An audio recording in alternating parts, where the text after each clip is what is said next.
दोघीचा आत्मा एक असतो राजा, एक असतो.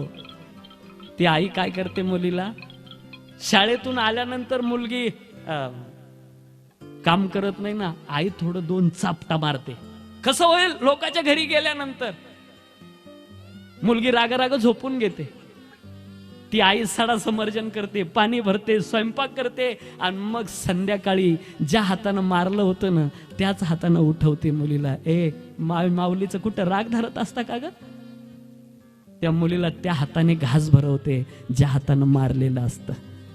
75 वर्षाची आई असू द्या तुमची, डोळ्याच्या खाचड्या झाल्या, मुखात दात नाही, चेहऱ्यावर झुरळ्या वळल्यात, सफेद केस झालेले आहे, निचेष्टित म्हातारी पडलेली आहे.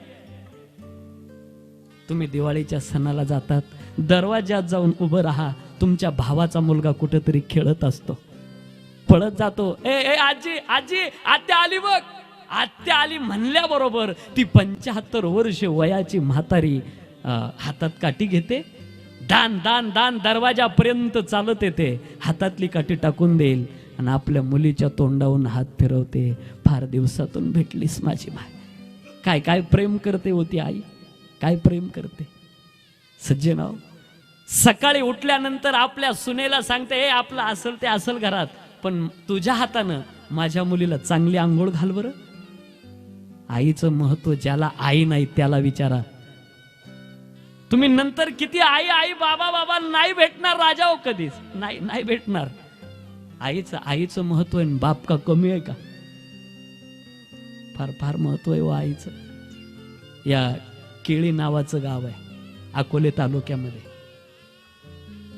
आदिवासी समाजाचा मुलगा बिबट्या वाघाने पळवला. ती नऊवारी पातळ नेसलेली माय 17 थिगळाचं लुगडं आहे आणि पळत चालली आपल्या मुलाच्या पाठीमागे. वाघाच्या तोंडात अशी मान आहे आणि ती आई पाठीमागं पळते आहे. गेल्याबरोबर आईने अशा मांड्या धरल्या, वाघाच्या तोंडात मान आहे आणि आईच्या हातात मांड्या आहे. कल्पना करा वाघाचा आणि आईचा अंतर किती आहे. अरे जी आपल्या लेकरा करता मरण पत्करते तिचं नाव आई आहे ना. सच्चे नाव कसं विसरता येईल.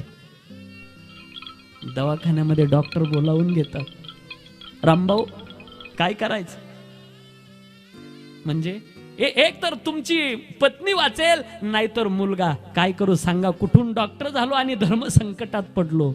त्यावेळेला निर्भीडपणाने उत्तर देऊन टाकतो, बाप एक काम करा, मुलगा मेला तरी चालेल पण माझी पत्नी वाचली पाहिजे.